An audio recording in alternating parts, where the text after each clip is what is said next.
Olá, bom dia, boa tarde, boa noite para você que está assistindo esse vídeo. Nós vamos estar apresentando nosso trabalho de missões que desenvolvemos. É um projeto de evangelização que desenvolvemos ao município de Xiló, no Ceará, e o objetivo é cumprir a missão dada por Jesus, que está em Mateus 28, versículos 19 e 20. Temos visto que somos uma igreja, um navio bem equipado, com tudo que é necessário para alcançar vidas, porém temos estado estagnados em relação a esse mar, esse mundo de gente que tem se afundado. Aí estamos parados, precisamos evangelizar, precisamos cumprir a missão. E a nossa pergunta é: por que estamos nessa? O que podemos fazer? E como podemos contribuir para o desenvolvimento do Evangelho, a caminhada, o crescimento do Evangelho e, por conseguinte, do Reino de Cristo? Então, vamos juntos aprender.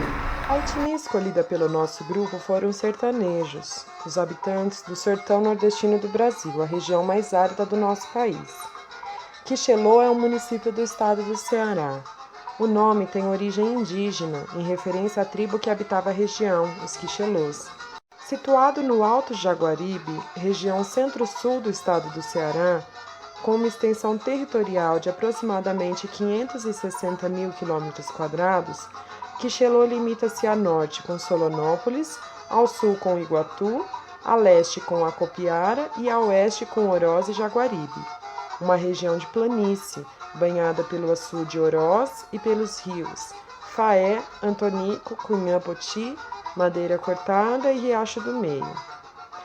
Apresenta um clima quente e seco, com temperatura média de 32 graus. Antes de ser elevado ao município, em 1985, o distrito de Quixelô era chamado de Bom Jesus de Quixelô e pertencia ao município de Iguatu, a capital regional do centro-sul cearense. O pequeno município de Quixelô, com cerca de 16 mil habitantes, tem Iguatu como cidade-irmã. Os habitantes se chamam quixeloenses. Alguns dados do quadro informativo sobre Quixelô.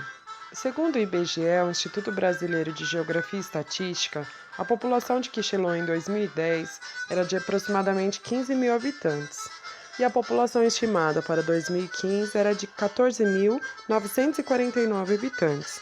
A religião predominante é a católica apostólica romana, com fé e idolatria no Padre Cícero.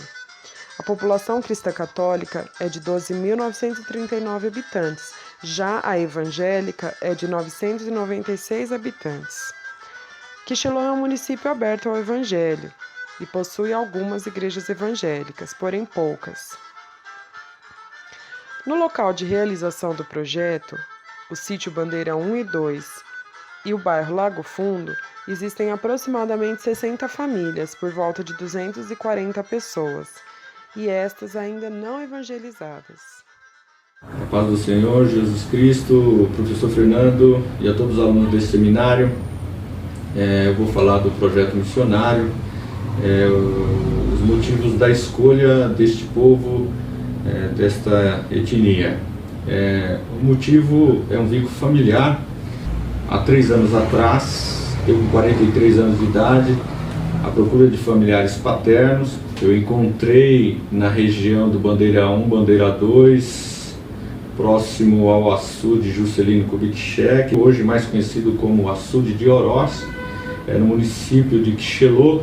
Eu encontrei 3 irmãs e vários familiares, os quais possuem pouco conhecimento do Evangelho e outros nenhum conhecimento, e eu, como um conhecedor da Palavra de Deus, me senti no dever de reconhecê-los, primeiramente como família e também, sobretudo, de evangelizá-los, cumprindo assim o mandamento de Jesus Cristo, né? Também essa região do Nordeste brasileiro, segundo o IBGE, o censo de 2010, o índice de cristão, de evangélico naquela região é de 7%, baixíssimo, né? É uma região fortemente marcada pela idolatria, com índice de desenvolvimento humano baixíssimo, muita fome, muita evasão escolar, baixa renda familiar. E além disso, encontra-se também no solo nordestino outros desafios que estão espalhados em todo o território, que são ciganos, os quilombolas, os indígenas, todos pouquíssimo evangelizados e com aspectos mais carentes ainda do que o próprio sertanejo. Um pouco sobre a política e economia da cidade de Quixelô. Em 84, eles começaram uma luta para emancipar a cidade, tendo assim um plebiscito. Embora com pouca vantagem, eles conseguiram o êxito e a emancipação da cidade. Tendo então, em 85, um ano depois, a primeira eleição para prefeito, no qual ganhou o prefeito Marconi Matos, que dirigiu a cidade por apenas 2 anos. 4 eleições ocorreram depois. Atualmente, a cidade é governada pela prefeita Maria de Araújo. A economia da cidade, ela tem um PIB de R$ 77.575.000, provenientes de 70% de serviços, 20% da agropecuária e 11% da indústria. O PIB per capita é de R$ 5.187. Os benefícios da Previdência Social são de R$ 12.200.000, sendo que os beneficiários são 1.730 pessoas. O Bolsa Família são de R$ 3.300.000 e os beneficiários do Bolsa Família são 2.600 pessoas. Existem os bancos no município, que são Banco do Brasil, Banco Postal e Banco do Bradesco. Quixelô teve como fundamento econômico durante longos anos a cultura do algodão. Porém, isso foi dizimado com uma praga chamada bicudo, não só no município de Quixelô, como no Nordeste brasileiro, como em toda a Ceará. Hoje, a base da economia quixeloense é dada ainda na agropecuária, com forte investimento no arroz e também na prática leiteira. Parte do município de Quixelô é banhado pelo açude Oroz, facilitando assim a irrigação dos terrenos dos ribeirinhos. Em outras regiões do município foram construídos 2 grandes açudes, que é o açude Angico, que ele é localizado na região que tem o mesmo nome, tem cerca de 9 milhões de metros cúbicos de água. E o outro açude é de nome Carnaubinha do Faé, localizado no Vale do Faé, com capacidade de cerca de 24 milhões de metros cúbicos. Bom, quanto à alimentação, em Quixelô, como em todo o Nordeste do Brasil, ela é baseada, devido ao clima, no feijão, no milho, na rapadura, na carne de sol e também nos pratos elaborados com raízes, como a mandioca, que é a mais popular das raízes. Quanto aos costumes e festas, todos eles são principalmente baseados no catolicismo. A principal festa da cidade é a do padroeiro Bom Jesus Piedoso, que acontece em janeiro e fevereiro, e a festa de São João, que acontece em junho, a tradicional festa junina, comemorada em todo o Nordeste brasileiro. Graças e paz a todos. A parte que eu queria falar é a parte da cultura do sertão nordestino. Quando a gente vai especificar a cultura de um estado ou uma cidade individualmente, a gente vê que essa manifestação de cultura no determinado estado e na determinada cidade, ela é referência em outros estados, outras cidades, ela se repete, né? Então, quando a gente fala assim da cultura nordestina, a gente fala assim da cultura do sertão nordestino como um todo. O que a gente pode analisar é o seguinte: no estado que a gente escolheu e na cidade, a gente vê muita representação de manifestação de cultura através da cerâmica, né? Na confecção de vasos, de imagens, e a gente vê também a questão religiosa, que é muito forte, que é o catolicismo muito forte, e igrejas evangélicas são muito poucas. Mas no quesito da cultura do sertão nordestino, a gente vê uma forte influência de outros países em cima da cultura brasileira. O país brasileiro, a sua cultura, ela é resultado de uma influência de outros países, de regiões europeias e da África, né? Então a gente vê muitas coisas como danças, como músicas e como religiões também que vieram de fora. Então, no quesito da cultura no estado, na cidade, a gente pode dizer que a cultura mais forte, mais incisiva é a cerâmica, né, como forma de artesanato, e a religião, que é a religião católica, muito forte, muito praticada lá. Eu também quero falar de um tópico importante do nosso projeto missionário no sítio Bandeira 1 e 2, no município de Quixelá, Ceará, é a estratégia para alcançar o povoado, né?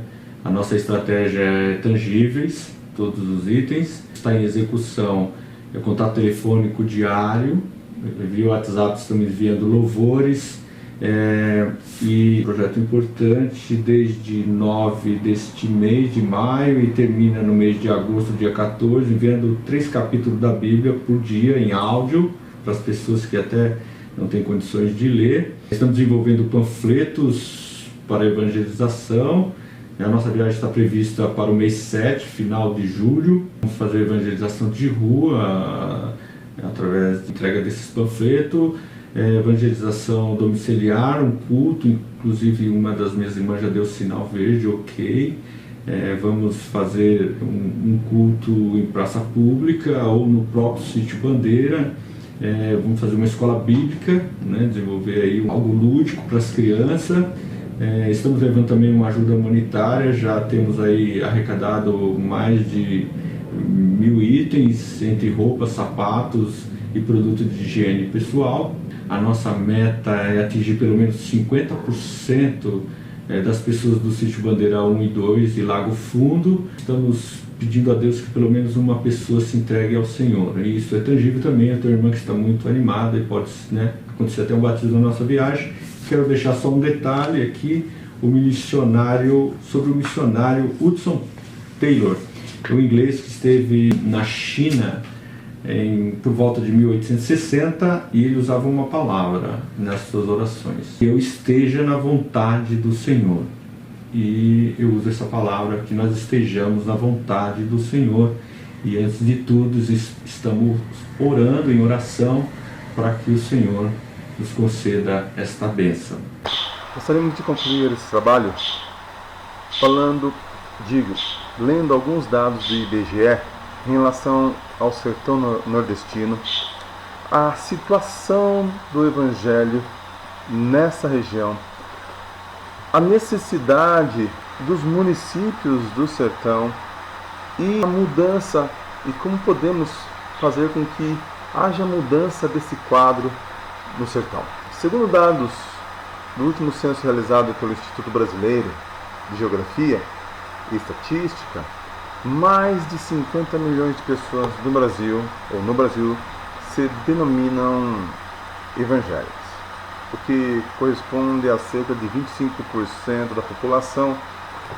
Ainda assim, o sertão nordestino se destaca como um dos nossos maiores desafios missionários no país. No interior nordestino são 1.986 municípios com até 5% de crentes e cerca de 6.000 povoados rurais sem nenhuma igreja evangélica, a maioria absoluta no sertão. Das 50 cidades com menos de 5% de evangélicos, mais da metade se encontra no sertão.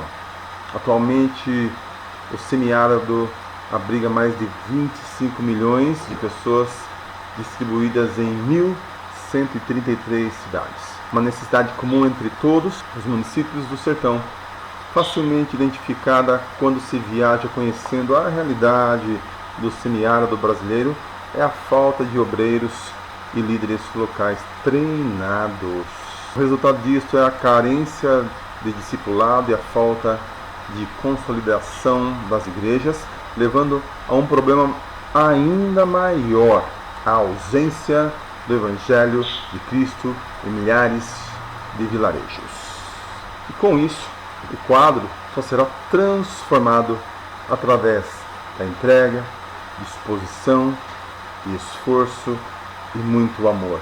E eu gostaria aqui de enfatizar a questão de entrega, disposição, esforço e muito amor, condicionado à obediência à palavra de Deus e à missão que Ele nos deu como igreja.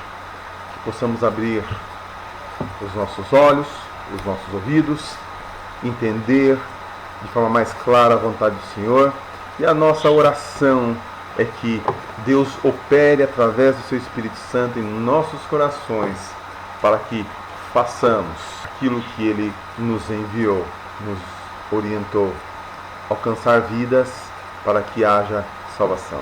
Que Deus abençoe a todos, em nome de Jesus.